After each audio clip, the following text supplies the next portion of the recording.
Assalamualaikum warahmatullahi wabarakatuh. Baiklah, pada kesempatan kali ini kami akan membawakan penjelasan mengenai hiperpigmentasi dan juga hipopigmentasi pasca inflamasi. Di mana definisi dari hipopigmentasi itu merupakan terjadinya hipopigmentasi pada area kulit mana terjadi setelah terjadinya inflamasi atau peradangan akibat penyakit sebelumnya. Sementara kebalikan dari hipopigmentasi itu merupakan terjadinya hipermelanosis yang terjadi oleh sel melanosit, di mana sel melanosit akan memproduksi melanin jadi lebih banyak atau lebih banyak dari biasanya, sehingga melanin yang berlebih tersebut akan dialihkan ke bagian yang terjadi dari kulit, kemana akan menyebabkan gejala seperti tampak bercak hitam pada bagian kulit. Sementara atau pada hipopigmentasi itu akan menyebabkan gejala sebaliknya, yang mana kulit akan menjadi tampak bercak yang putih atau cerah di kulit sekitarnya. Mana untuk lokasi terjadi hipopigmentasi dan hiperpigmentasi ini dapat beragam tergantung dari penyakit sebelumnya.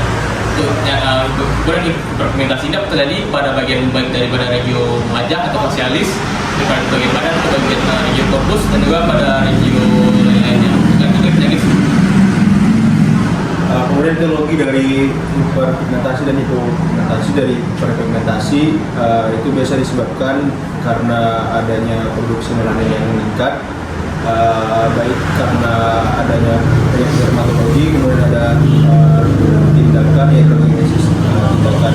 Kemudian pada hipopigmentasi juga terjadi karena diakibatkan oleh rusaknya dari melanin sendiri atau tidak diproduksi melanin. Diakibatkan juga oleh karena penyakit seperti dermatitis, pityriasis alba, pityriasis fusicolor, dan juga bisa terjadi karena tindakan seperti tindakan dari peeling atau chemical peeling. Faktor risiko dari hiperpigmentasi ini sendiri itu terjadi karena adanya faktor endogen dan faktor eksogen. Jadi pada faktor endogen itu terjadi seperti dari tipe kulit yang gelap, kemudian genetik ataupun perubahan dari hormonal. Kemudian pada faktor eksogen itu biasanya terjadi karena inflamasi, paparan sinar UV, penggunaan obat-obat tertentu, dan paparan pada kulit atau terkena cedera mekanis. Kemudian pada faktor risiko pada hipopigmentasi sama berdasarkan tipe kulit, biasanya pada tipe 1-3, kemudian usia muda, kemudian riwayat penyakit sebelumnya, dan juga penggunaan obat topikal kuat jangka panjang. Pada anamnesis, pada hiperpigmentasi pasca inflamasi ini, pasien akan datang dengan keluhan yaitu bercak congkak kehitaman pada area wajah yang berbatas tidak jelas. Sedangkan pada hipopigmentasi, pasien akan datang dengan bercak berwarna putih dengan batas yang tidak tegas. Jadi pada kedua penyakit ini, hipopigmentasi dan hiperpigmentasi pasca inflamasi, penting ditanyakan riwayat penyakit terdahulu, contohnya seperti riwayat trauma, dermatitis, pityriasis fusicolor, dan yang lain-lainnya. Lalu ditanyakan juga riwayat penggunaan obat kosmetik ataupun treatment. Selanjutnya untuk pemeriksaan fisik dermatologi pada hiperpigmentasi pasca inflamasi akan ditemukan ruam hiperpigmentasi yang berukuran makula hingga patch, yang berukuran multiple dan berbentuk irregular atau tidak teratur. Sedangkan pada hipopigmentasi nanti akan ditemukan ruam hipopigmentasi yang berukuran dan bentuk sesuai dengan distribusi dan konfigurasi dari dermatosis inflamasi sebelumnya. Warnanya itu bisa bervariasi dari hipopigmentasi sampai depigmentasi. Pada pasien yang mengalami depigmentasi itu biasanya pada pasien-pasien yang terkena lupus atau dermatitis atopik. Nah, pada pasien-pasien yang berkulit gelap itu biasanya lebih jelas. Selanjutnya adalah tata laksana dari hiperpigmentasi pasca inflamasi, dimulai dari pemberian obat secara topikal, yaitu pemberian hidroquinolone sebanyak 2-4%, di mana itu harus ada di dalam pantauan dari dokter. Kemudian bisa menggunakan juga asam koci dan asam azaleat.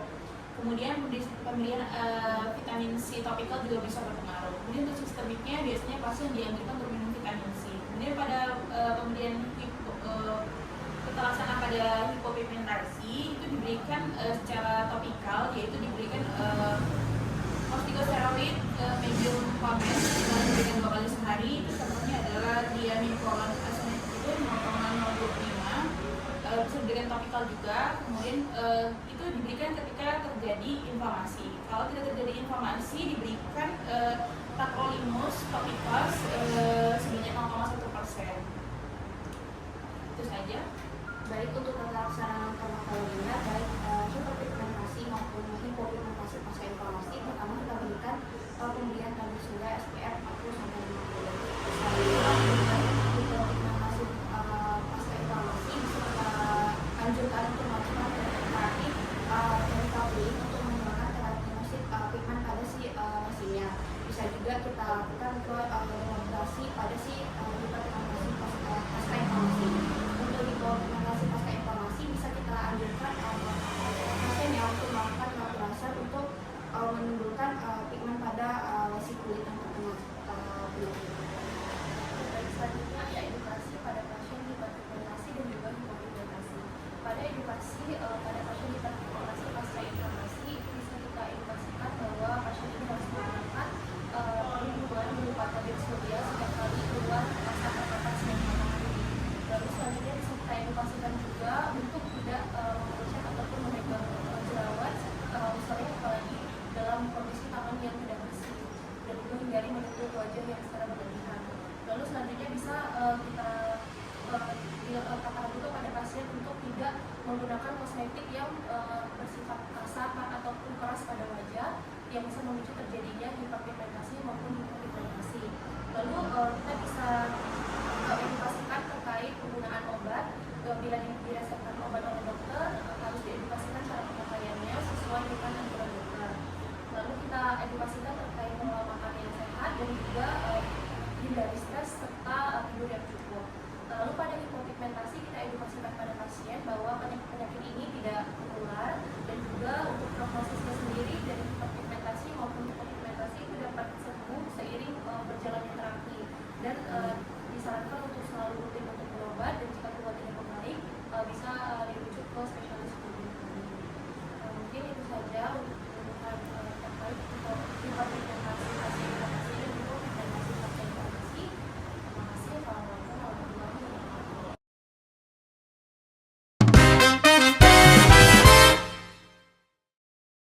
Assalamualaikum warahmatullahi wabarakatuh. Pada kesempatan kali ini kami akan memberikan edukasi tentang melasma. Jadi melasma ini termasuk kelainan pigmen pada kulit di mana terjadi adanya hipermelanosis pada kulit. Melasma ini merupakan hipermelanosis yang didapat dan umumnya biasanya simetris, berupa papula berwarna coklat muda sampai coklat tua yang tidak merata, mengenai area yang terpajan sinar matahari atau sinar ultraviolet, dengan tempat predileksi biasanya pada pipi, dahi, daerah atas bibir, hidung, dan juga dahi. Untuk penyebabnya atau etiologi dari melasma ini sendiri belum diketahui secara pasti atau idiopatik. Namun ada beberapa faktor risiko yang dapat menyebabkan terjadinya melasma. Yang pertama itu adalah sinar ultraviolet.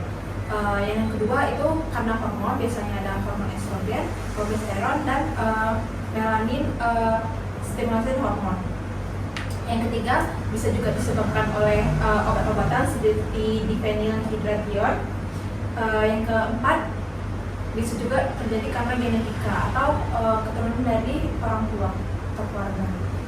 Yang kelima juga bisa disebabkan karena ras, biasanya sering terjadi pada ras-ras yang berkulit putih. Juga bisa disebabkan karena kosmetik, biasanya kosmetik yang mengandung parfum, zat pewarna, atau bahan-bahan tertentu. Genesis itu biasanya pasien akan menemukan ada jumpai lesi, mana lesinya tersebut bukan seperti makula, mana makula tersebut akan berwarna coklat keterangan, lalu juga dengan sampai coklat kehitaman. Mana akan dijumpai tepi itu sifat tidak teratur, pada tidak bersifat progresif, dan juga muncul pada di area pipi, hidung, pelipis, dagu, hingga dahi. Yang mana jika pada pasien ini harus kita tanyakan terlebih dahulu riwayat dari progres sinar matahari, karena dari penyakit ini juga dapat turun dari keluarga, malah kita tanyakan juga riwayat dari penyakit keluarga sebelumnya. Dan juga harus kita tanyakan juga aktivitas sehari-hari pasien, apakah sering terpapar sinar matahari di luar atau aktivitasnya langsung sering menghadap terhadap sinar matahari. Itu juga kita tanyakan kepada pasien apakah dia itu juga sedang kondisi obat antikonvulsan ataupun obat hormonal, karena tersebut juga dapat menyebabkan terjadi penyakit dan melasma ini. Dan selain itu juga kita tanyakan riwayat penggunaan kosmetik yang warna gabungan untuk biruan, terutama yang tipe dermal pada pasien tersebut. Selanjutnya pada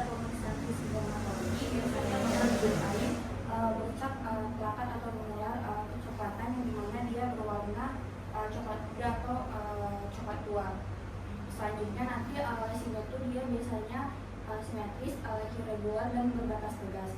Yang mana biasanya dia bakal sering dijumpai pada pipi dan hidung yang pola melar. Sedangkan pada pola mandibular terdapat di dagu dan pola sentrofasialis di pelipis, dahi, dan bibir atas. Bisa juga dijumpai warna keabu-abuan atau kebiru-biruan ketika lesia tersebut terjadi pada kita benar. Selanjutnya pada melasma ini untuk pengobatan yang pelaksananya bisa ada terbagi dua, ada farmakologi dan non farmakologi. Untuk farmakologinya yang pertama kita berikan obat topikal terlebih dahulu, yaitu pertama hidroquinone dalam konsentrasi 2-5%, di mana kita mulai dengan yang rendah, dosis rendah. Diberikan untuk malam hari, di mana pada pasien yang menggunakan hidroquinone ini disarankan untuk menggunakan tabir surya di pagi harinya dan siang harinya. Lalu selanjutnya diberikan asam tremfenoat 0,1%, digunakan pada malam hari juga, dan diberikan asam azaleat 20% selama 6 bulan. Untuk sistemiknya sendiri kita berikan pada pasien melasma ini yaitu vitamin C, di mana dia untuk membantu perubahan pada melanin sehingga diharapkan hasilnya pada kulit lebih cerah. Lalu diberikan glutathione, di mana gunanya ini adalah untuk menghambat pertumbuhan dari melanin sendiri. Selanjutnya ada tindakan khusus, yaitu berupa pengelupasan kimiawi, di mana sebelum dilakukan pengelupasan kimiawi ini diberikan asam glikolat 10% selama 14 hari, lalu diberikan selanjutnya yaitu dengan dosis asam glikolat 50-70% selama 4-6 menit setiap 3 minggu selama 6 kali. Kemudian dilanjutkan dengan tata laksana non-farmakologi, di mana ada 8 yang bedah laser, di mana menggunakan laser Q, sandwich RD,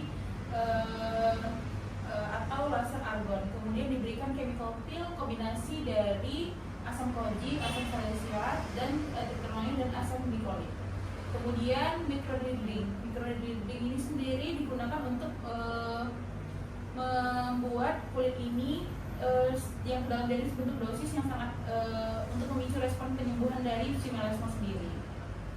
Kemudian edukasi dan pencegahan yang bisa dilakukan pada proses melasma ini, pertama itu menghindari sinar matahari lebih baik pada pasien yang terkena melasma, menghindar dari matahari pada jam 9 atau jam 3 sore. Kemudian menggunakan sunscreen atau tabir surya sebelum 30 menit keluar agar tidak terkena sinar matahari. Kemudian bisa jika keluar ruangan bisa menggunakan topi atau payung yang besar. Kemudian hindari penggunaan pil kontrasepsi, kemudian hindari penggunaan kosmetik yang berwarna dan parfum. Kemudian bisa mencegah obat-obat seperti hidantoin, sistofika, dan obat anti malaria. Kemudian untuk prognosis dari melasma ini itu tidak terkait dengan mortalitas dan morbiditas. Kemudian pada pigmen dermal mungkin membutuhkan waktu yang lebih panjang dalam pengobatan dan juga mungkin belum dijumpai terapi yang efektif. Mungkin sekian dari video edukasi dari kami, mungkin semoga bermanfaat. Assalamualaikum warahmatullahi wabarakatuh. Assalamualaikum warahmatullahi wabarakatuh. Baik, di sini kami akan melakukan penjelasan tentang penyakit kulit dermatologi estetika yang berjudul tentang rosacea. Jadi apa itu rosacea? Rosacea ini adalah penyakit kulit kronis yang ditandai dengan bercak kemerahan pada bagian sentral wajah. Biasanya nanti dia akan muncul episode peradangan yang dimana nanti akan muncul bintil-bintil kemerahan disertai dengan nanah. Jadi selanjutnya untuk etiologinya, sebenarnya etiologi rosacea ini tidak diketahui secara pasti, tapi ada beberapa hipotesis dari penyebabnya, yaitu pertama dari makanan, di mana alkohol ini merupakan penyebab rosacea yang diutarakan sejak zaman Shakespeare dan pernah ditulis dalam salah satu bukunya. Yang kedua bisa karena psikis, karena obat-obatan, karena infeksi, yaitu infeksi Demodex folliculorum yang dianggap berperan sebagai etiologi rosacea. Lalu bisa karena musim, peran musim panas maupun musim dingin, termasuk di dalamnya peran sinar ultraviolet matahari dapat menimbulkan kerusakan pada pembuluh darah kulit. Penyebab eritema persisten masih terus diselidiki karena masih belum jelas dan bertentangan hasilnya.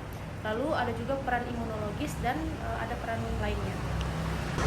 Selanjutnya faktor risiko dari rosacea. Jadi faktor risiko dari rosacea ini ada terbagi dua, yang bisa dimodifikasi dan tidak bisa dimodifikasi.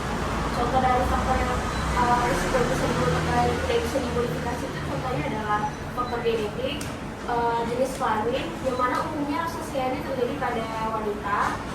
Lalu faktor kulit, biasanya rosacea ini banyak terkena pada orang-orang yang kulit putih. Lalu untuk faktor risiko yang bisa dimodifikasi adalah seperti gaya hidup, faktor lingkungan, dan lainnya.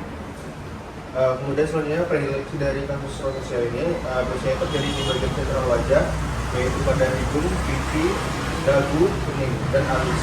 Tapi juga kadang-kadang bisa meluas ke bagian leher, bahkan pergelangan tangan ataupun kaki.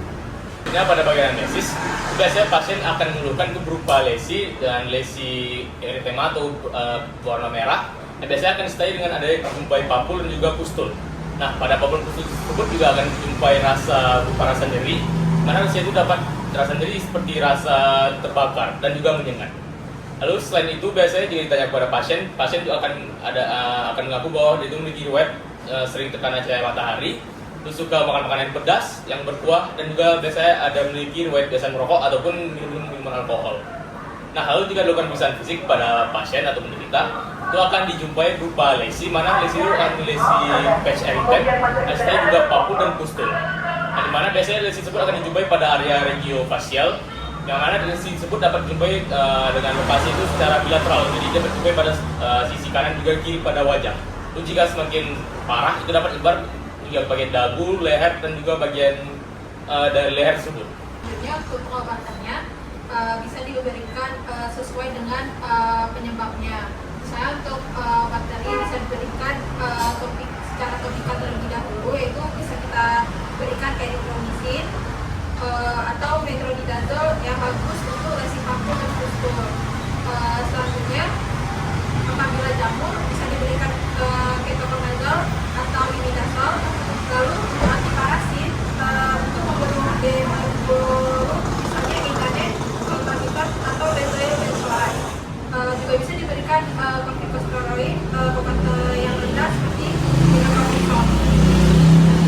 Untuk pengobatan secara oralnya atau sistemiknya bisa diberikan obat antibiotik atau antibakteri pada yaitu seperti tetracycline, erythromycin, dan doxycycline. Lalu bisa juga diberikan metronidazole yang bisa digunakan pada stadium awal maupun lanjut.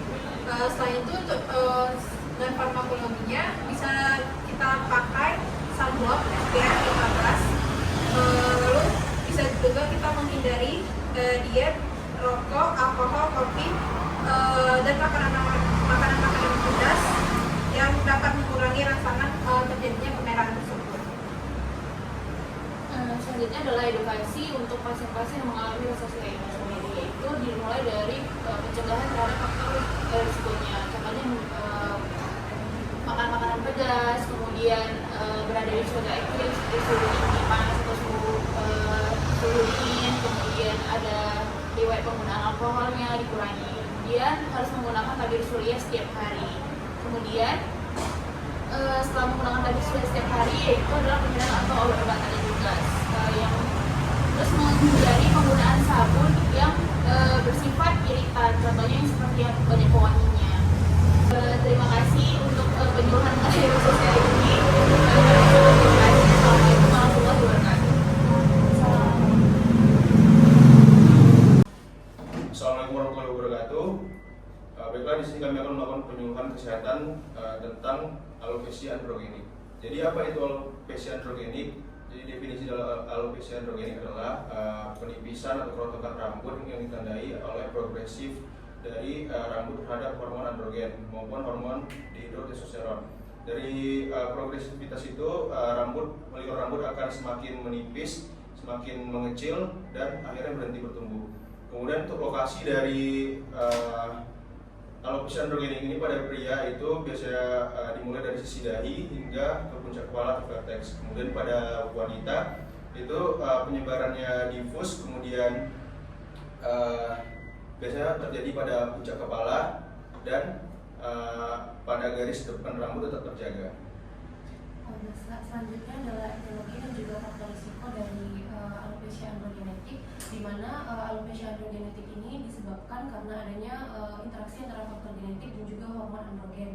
Dan androgen ini berpengaruh untuk pada pertumbuhan rambut yang nantinya akan merangsang pertumbuhan rambut pada daerah-daerah seperti janggut, aksila, dada, serta pubis. Nah, jadi androgen ini akan berperan nanti pada kerontokan rambut. Dan prosesnya itu kerontokan rambut itu akan terjadi apabila tergantung dari reseptor androgen dan juga enzim 5-alpha reduktase. Ketika nanti 5-alpha reduktasenya itu meningkat, maka akan mengubah metabolisme testosteron menjadi DHT atau dihidrotestosteron. Jika DHT ini meningkat, maka akan meningkatkan pula risiko pembotakan karena DHT ini targetnya adalah papila dermal kulit kepala. Jadi faktor risikonya ada berbagai macam. Yang pertama ada jenis kelamin. Untuk jenis kelamin sendiri, untuk alopecia androgenetik ini lebih banyak terjadi pada pria daripada wanita. Lalu bisa karena faktor genetik, bisa karena orang tua yang memiliki keluhan yang ataupun penyakit yang sama. Lalu bisa karena adanya perubahan hormon seperti androgen, atau pada wanita itu bisa karena penyakit PCOS. Lalu ada bisa karena mikroinflamasi dan juga fibrosis perifolikular, di mana respon inflamasi ini akan meningkatkan dan juga mempercepat proses miniaturisasi dan menimbulkan fibrosis ringan di sekitar folikel rambut. Lalu yang terakhir ada faktor lingkungan, di mana faktor gaya hidup seperti merokok, stres, dan juga faktor nutrisi yang kurang bisa mempengaruhi proses dari alopecia ini sendiri. Baik, jadi kalau pada anamnesis pasien akan datang dengan mengeluhkan kebotakan pada kepala atau pengurangan rambut pada rambutnya. Kemudian biasanya ini terjadi dalam jangka waktu yang lama, dan juga biasanya pasiennya tidak menyadari bahwa kerontokan rambut ini terjadi secara signifikan. Kemudian bisa ditanyakan juga riwayat keluarganya, apakah ayah atau ibunya mengalami hal yang serupa, karena itu juga berpengaruh pada kebotakannya. Selanjutnya pada pemeriksaan fisik dermatologi, pertama kita nilai terlebih dahulu ruang rambut pada pasien ini. Dinilai apakah rambut mudah rontok atau patah, warnanya, dan apakah terdapat ruang pada area kebotakan. Selanjutnya menilai pola kebotakannya. Pada pria dan wanita ini berbeda, di mana pada pria ini lokasinya ini umumnya terjadi pada frontotemporal atau pada sisi dahi, yang mana dia berlanjut ke area puncak kepala atau area vertex. Sedangkan pada wanita, dia ini penyebarannya itu secara difus dan berfokus terjadi pada area puncak kepala, sehingga garis bagian kepalanya masih tetap terjaga. Lalu menilai pola kebotakan ini dengan skala Norwood Hamilton untuk pola pria, yaitu dia umumnya berbentuk huruf M, sedangkan pada wanita yaitu dengan penilaian skala Ludwig, dia itu membentuk gambaran seperti Christmas tree pattern. Selanjutnya, untuk tata laksana yang bisa kita lakukan untuk alopecia androgenik ini, pertama kita lakukan pemberian obat topikal, di mana diberikan di sini obat minoxidil dengan sediaan 2% hingga 5%. Nanti pertama itu kita mulai dari sediaan yang paling kecil, yaitu 2%, yang dimana nanti penggunaan ini memiliki efek samping yang menyebabkan pengelupasan pada kulit kepala. Selanjutnya kita berikan obat sistemik, yang dimana obat sistemik ini bisa kita berikan finasteride 1 mg per hari, yang dimana nanti finasteride ini akan menghambat cara kerja si enzim 5-alpha reduktase. Selain itu bisa juga kita berikan obat dutasteride. Namun obat-obat ini memiliki efek samping disfungsi seksual pada pria. Lalu selanjutnya untuk terapi non farmakologi bisa kita anjurkan untuk melakukan laser, dan juga bisa dilakukan transplantasi rambut, yang mana dengan syarat pasien memiliki kepadatan rambut donor minimal 40 unit. Selanjutnya untuk terapi adjuvannya atau terapi tambahannya juga bisa diberikan ekstrak palmetto atau analog prostaglandin seperti bimatomros. Terus selanjutnya untuk mengenai edukasi, jadi hal yang harus kita edukasi pada pasien yang mengalami alopecia ini adalah pertama menjelaskan mengenai terhadap penyakit tersebut, di mana alopecia ini merupakan penyakit yang dapat disebabkan oleh faktor-faktor seperti faktor genetik, hormonal, dan juga faktor lingkungan. Lalu kita juga menjelaskan pada pasien bahwa karena ini bukan penyakit yang disebabkan oleh hormonal, maka terapi hormonal yang diberikan dapat juga memberikan efek samping seperti disfungsi seksual tadi. Lalu kita juga menjelaskan kepada pasien bahwa penyakit ini merupakan penyakit yang tidak mematikan atau tidak dapat menyebabkan kematian, tapi hal ini dapat mempengaruhi dari kosmetik dari individu tersebut, sehingga hal ini dapat mengganggu dari psikologis dan juga percaya diri dari pasien. Dan selanjutnya karena penyakit ini juga bukan penyakit yang berprogresivitas atau bisa memperburuk selama keadaan berlangsung, maka kita sarankan kepada pasien untuk segera kontrol kembali apakah dari keluhan yang tadi sudah membaik atau tidak, untuk supaya kita bisa mengendalikan dari keadaan dari gejala yang dialami. Baiklah, sekian dari penjelasan pada kesempatan kali ini. Assalamualaikum warahmatullahi wabarakatuh. Assalamualaikum warahmatullahi wabarakatuh. Baiklah, kami di sini akan melakukan penyuluhan kesehatan berjudul alopecia areata. Dimulai dari definisinya, alopecia areata ini adalah penyakit autoimun yang menyerang sel limfosit T, di mana dia menyebabkan peradangan pada folikel rambut sehingga menyebabkan timbulnya gejala klinis seperti kebotakan pada rambut dengan pola sirkular. Jadi pada alopecia areata ini dia bersifat kronis dan berulang.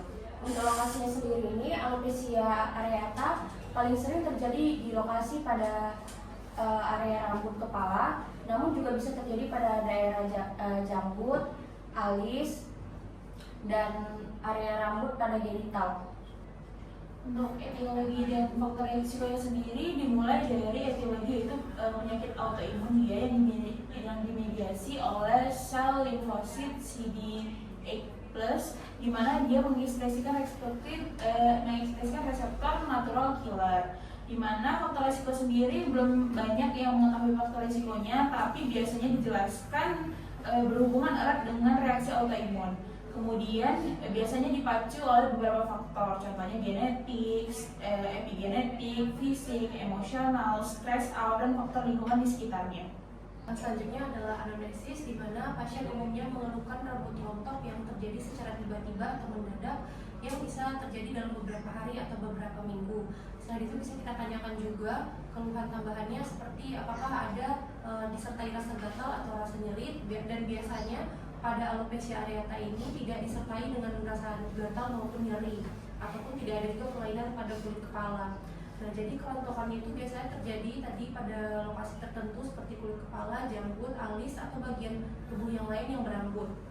Lalu pada anamnesis bisa kita tanyakan juga apakah ada faktor pencetusnya atau tidak, misalnya seperti stres emosional yang berat, lalu ada apakah ada riwayat keluarga dengan alopecia areata. Lalu kita bisa tanyakan terkait apakah sebelumnya ada pemakaian produk tertentu pada kulit kepala, lalu apakah ada riwayat pengobatan sebelumnya, dan apakah ada riwayat penyakit lain seperti alergi ataupun dermatitis atopik, ataupun ada berkaitan dengan riwayat penyakit autoimun lainnya. Kemudian ada juga pemeriksaan fisik dermatologi dari alopecia areata, itu biasanya dijumpai lesi tunggal ataupun multiple berupa kebotakan, kemudian berbatas tegas, berbentuk oval atau bulat, dan permukaan kulitnya itu tampak licin. Kemudian tidak dijumpai inflamasi atau jaringan parut, meski kadang-kadang dijumpai eritem ringan dan suam halus. Kemudian pada lesi yang aktif dari alopecia areata ini dijumpai exclamation point merah. Selanjutnya untuk terapi farmakologinya bisa diberikan terapi secara topikal, yaitu bisa diberikan krim fusinolon acetanoid 0,2% dioleskan 2 kali sehari selama 6 bulan, atau juga bisa diberikan triamisonolon acetonide 5-10 mg untuk kulit kepala, sedangkan pada alis yang rontok itu bisa diberikan 3 mg. Lalu untuk pengobatan sistemiknya bisa kita berikan prednisolon 20-30 mg pada anak-anak dan pada orang dewasa 40-60 mg. Untuk terapi non farmakologi pada penderita alopecia areata itu tidak terdapat terapi non farmakologi secara spesifik dapat diberikan pada penderita tersebut. Tapi untuk terapi tersebut itu terbagi menjadi beberapa hal, termasuk edukasi, pengelolaan stres, perbaikan nutrisi, dan juga aktivitas fisik yang dapat diperbaiki pada hidupnya. Di mana untuk penyakit ini merupakan penyakit yang disebabkan oleh autoimun. Oleh karena itu, untuk jika terjadi penyakit ini dapat kita sarankan para pasien untuk diedukasikan supaya untuk menjaga dari bagian skop atau kulit tadi untuk terpapar di bahan-bahan kimia yang keras yang dapat menyebabkan terjadi reaksi inflamasi sehingga mencegah terjadinya kebotakan pada area tersebut.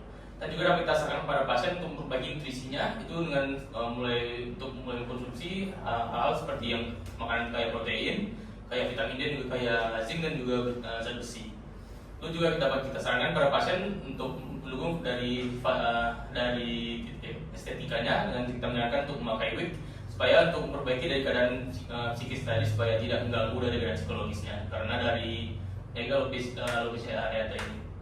Baik, selanjutnya untuk edukasi dan pencegahan pada pasien alopecia areata ini, yang pertama mengingat bahwa si alopecia areata ini penyakit autoimun, pertama kita harus menjaga imunitas si pasien dengan cara dengan pola hidup sehat. Pertama, dia melakukan makanan dengan yang seimbang nutrisinya serta mengkonsumsi mineral dan vitamin seperti vitamin D untuk menjaga kekebalan tubuh. Selanjutnya kita menghindari stres karena stres merupakan salah satu faktor pemicu dari si penyakit alopecia areata ini. Selanjutnya bisa juga kita lakukan perawatan kulit rambut untuk mencegah terjadinya kembali penyakit ini. Selanjutnya kita edukasi pasien bahwa penyakit ini merupakan penyakit yang tidak menular dan disebabkan oleh autoimun. Jadi kita edukasi bahwa penyakit ini bisa sembuh, namun bisa terjadi kekambuhan kembali pada pasien ini. Selanjutnya kita bilang pada pasien bahwa untuk meningkatkan kepercayaan diri bisa kita lakukan pemakaian wig untuk meningkatkan kepercayaan diri pasien. Sekian penyuluhan kesehatan kami tentang alopecia areata. Terima kasih. Assalamualaikum warahmatullahi wabarakatuh.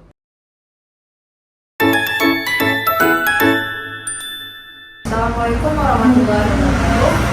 Hari ini kami akan membahas tentang acne vulgaris. Jadi, apa itu acne vulgaris? Acne vulgaris adalah penyakit inflamasi kronis yang disebabkan oleh gangguan unit polisaccharida yang biasanya terjadi pada usia remaja hingga dewasa muda. Nah, lokasinya ada di mana aja? Paling umum itu terjadi di bagian wajah sampai ke leher. Namun bisa terjadi juga di bagian tubuh, dada, bahu dan lengan atas. Selanjutnya untuk etiologi dan faktor resikonya, jadi untuk etiologinya secara pasti acne vulgaris ini belum diketahui.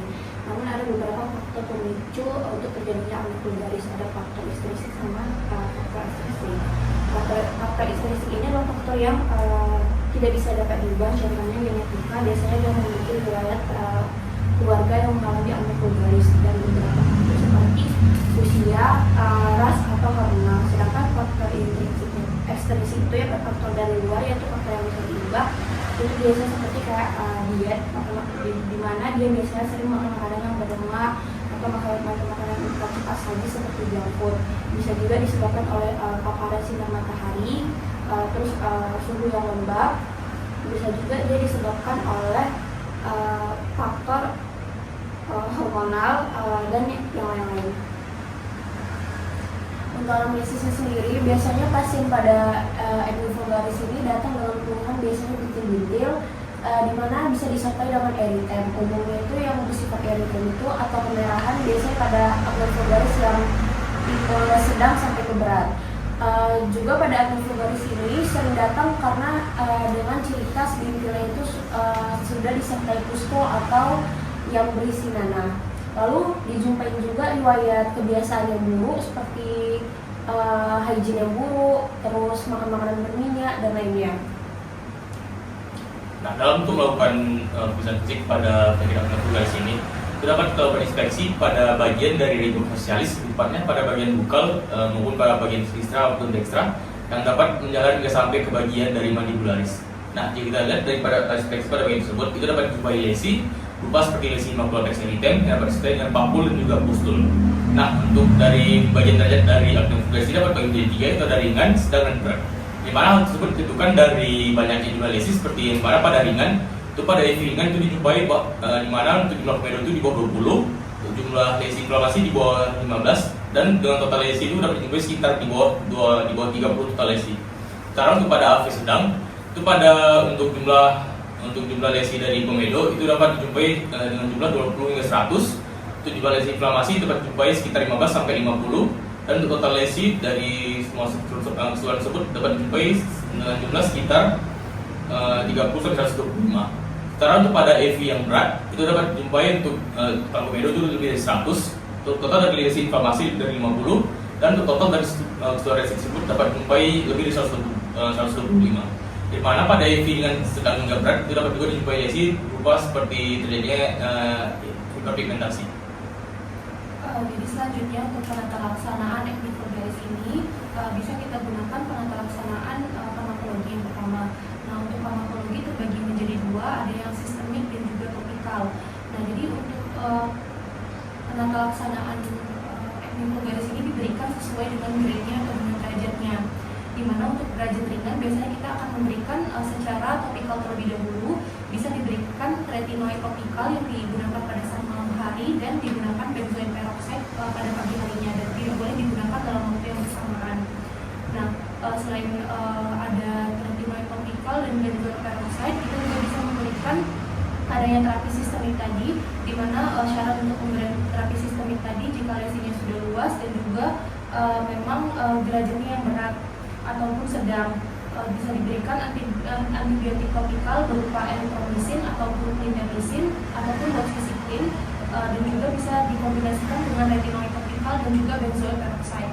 Lalu pada acne vulgaris berat, kita bisa berikan antibiotik oral doxycycline dengan dosis 50 sampai 100 mg diberikan 1 kali sehari, dan bisa kita kombinasikan juga dengan retinoid topikal dan benzoil peroxide. Kemudian untuk terapi non farmakologinya itu bisa dengan menggunakan sunscreen dan wajib menggunakan sunscreen pada pagi hari dan siang hari. Kemudian bisa menghindari kebiasaan mengecat jerawat, kemudian bisa menghindari makanan berminyak, pedas dan tinggi gula, kelola stres dan istirahat cukup. Untuk edukasi dari Novel sendiri ini dimulai dari keteraturan dari pengobatan, kemudian menghindari faktor risiko, contohnya seperti suka begadang, kemudian stres, nah kemudian hygiene yang buruk dan harus dihindari juga. Kemudian penggunaan tabir surya juga harus dilakukan. Terima kasih untuk edukasi mengenai acne vulgaris pada hari ini. Assalamualaikum warahmatullahi wabarakatuh. Waalaikumsalam.